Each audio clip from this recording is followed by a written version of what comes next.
Hey guys, it's PonkyPlays. So I'm gonna go ahead and follow up from the last video. If you haven't seen it, I did the storyline on the Great Sage Saga. And now I'm gonna go ahead and do the challenge stage. So there's the normal and hard. So if you do hard and get over 150,000, then that's already better rewards than the normal. It doesn't seem like there's anything harder than that. And it seems like it's one of those that you can do daily. I started late, so unfortunately I won't be getting the max rewards from it, but that's fine. And then you're also getting the extra bonuses from the golden elixirs. I'm gonna go ahead and start it out on the hard challenge because I feel like I should be fine. I think. Let's go ahead and definitely have Sang Wukong. Because I wonder if this one is going to be... I don't think it's going to be like the storyline where your equipment and stuff doesn't matter. I'm pretty sure it actually is going to be whatever your champions actually are equipping. So we're just going to do like a normal team. Yeah, this should be fine. I think I'm gonna just go ahead and do this. Okay, let's try it out. Okay, play some heroes.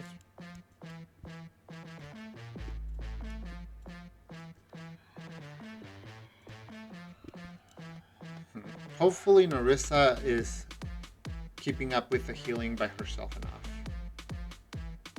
Elowen would be great if I, just because of her passive rage regen, but I should be fine. Let's just see how much I do. I mean, I'm already at a really, really good damage. So this might be pretty simple to keep up.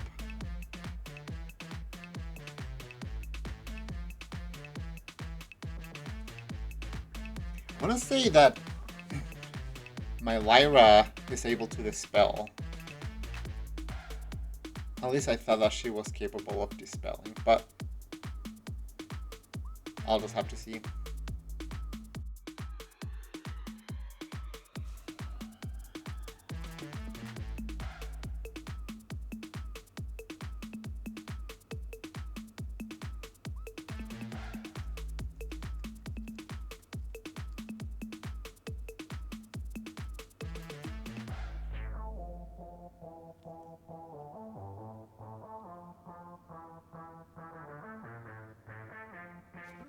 Oh, they almost didn't break the shield that time.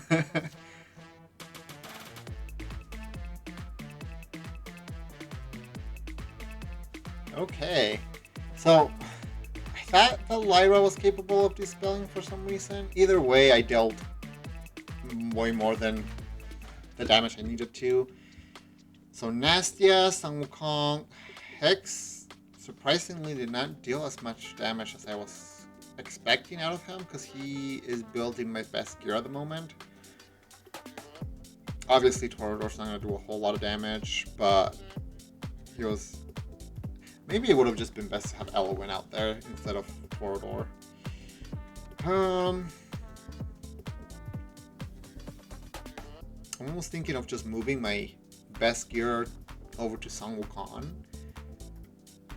And then maybe seeing about trying somebody else, since Hex right now is not under a Lord skill, so that's probably a big reason why he's not dealing as much damage as he should be.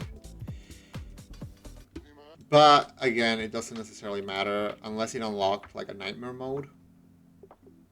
Okay, so it seems like maybe the first thing I did was play test, so now I can auto-fight it. Hopefully the auto-fight will run the same, but I mean, even if I don't deal half as much damage as I did before, that'll still be plenty. So let's just auto-fight. Nice. I don't know if that was more than the normal or the first battle that I did. Seems about the same though. But nobody died on that one. That works. Let's see. Okay, so it does unlock Nightmare. So I think I'm gonna go ahead and try out Nightmare, because if I do well like on the last one, I might be able to hit that last. So it'll give you more Wyvern Jades for sure, but if you only get to 200k, you won't get as many Dragon Jades. I'll just have to see, because if I can get all the way to 300, that's definitely worth it, obviously. So, ooh, okay, so this one gives you one less spot. I think I might just go ahead and try it without... Well, this is hard right now. Try the Nightmare without Hex, even though he's one of my highest damage dealers, but...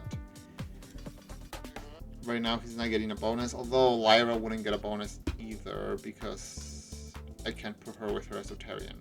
Maybe I'll just put Elowen down here and have this be my setup. But let me go ahead and really quickly gear up Sun Wukong with the gear I have on my Hex, because again, like I said, it's my best gear. So might as well have him dealing the most damage. Okay, let's go ahead and start it out. Oh wait, I can try it, but I haven't claimed the dailies though. You'd think I'd be able to try it.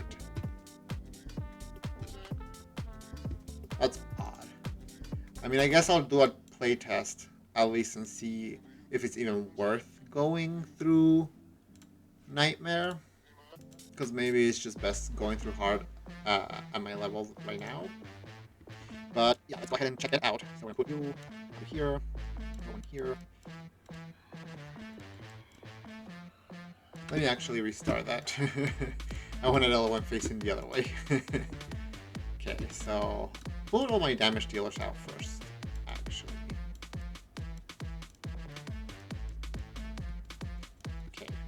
And let's see how well they do.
Interesting.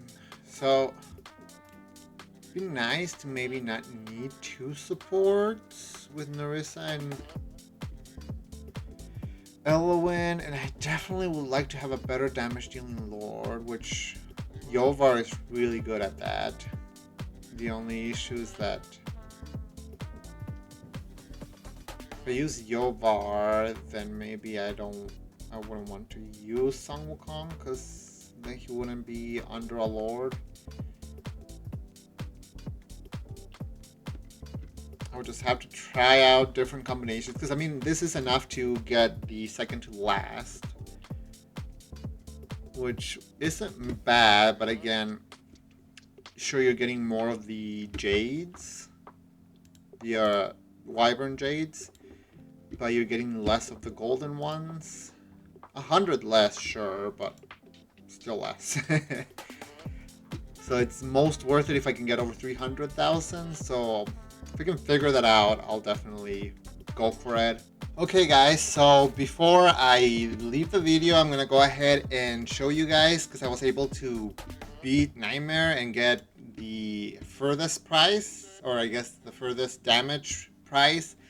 Um, so I'll go ahead and show you guys my team setup, and also I did change a little bit the Lotus aspects, because as far as I'm aware, in the challenge mode, all of your gear and awakenings and all of that take place, artifacts I guess as well. So there's no reason for me to have gone down the crit rate for heroes, since I already have my heroes built with crit rate and whatnot. So I went ahead and just went more damage with the last ones. So they have the first one here that gives them extra crit damage. They still have all of the ones on this side that increase the damage just in general. And then the ones over here also do more damage. So I just figured if I can go all out on damage, that might be enough to go ahead and beat that 300,000k threshold. But yeah, this is the team that I'm using. I'm using my Esoterians and my Nightmare Council. I don't know if it necessarily makes much of a difference who you're using, but the biggest damage dealer that I had was Sun Wukong, and then after that, just build your best damage dealers to face the boss, I would say. Right now, the ones that were doing the most were Nastia and Sun Wukong, and then like Volka's providing a lot of support with her vulnerabilities to physical and magic damage. Narissa is just a really good support healer champion, and then yeah, the rest are just good damagers. Like Salazar is doing the leech, which is not just doing some consistent damage, but also letting everybody else deal more damage as well. I'll just show you the run really quickly.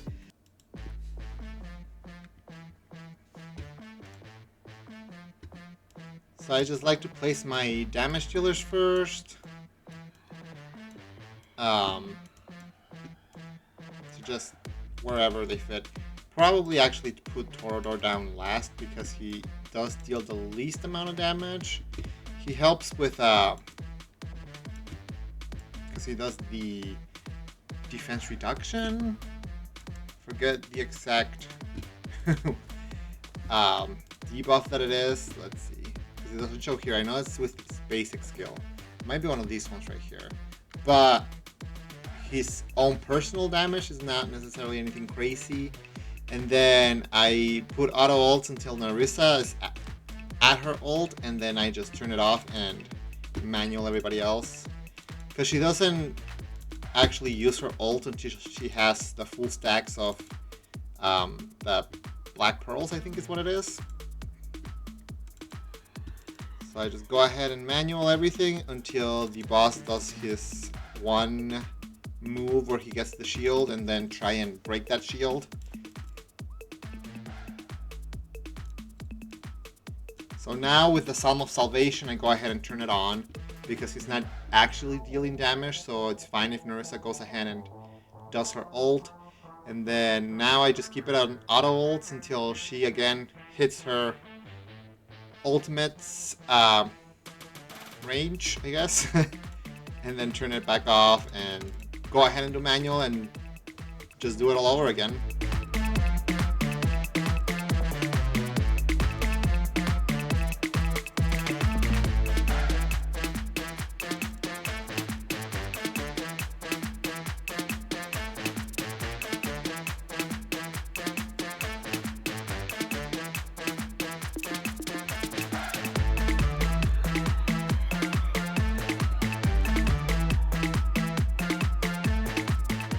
This last Psalm of Salvation, I'll go ahead and turn the ultimate on, but usually they aren't capable of taking out the shield. But the nice thing is that since Sun Wukong was able to do his first ultimate while everybody was out, then he is capable of saving them with his, as long as you've got his Awakening One, then he protects them from their first death, basically, and after that you don't have to worry about them dying anymore, right? So Sun Wukong is definitely super important in this comp. He does it to everybody within 2 tiles of him, so pretty much everybody out here right now got saved because of him. And yeah, there you go. 330,000 damage. Not bad at all. And then you can get all of the rewards, which is really nice. So as you can see, Sun Wukong dealt the most damage, followed by Nastia, and then I have Falcia, Lyra, Salazar, and then Volka's not dealing crazy damage, but she's providing a lot of support. And again, Torador's not doing a whole lot, but he's there mostly for his Lord skill, and then I guess the defense reduction, is that what it is also pretty helpful. But yeah, now I've got the ability to get all of those rewards, which is really, really nice, especially because I started late in the event. So being able to claim as much possible in that short amount of time is going to be super great. But I'll leave it at that for today.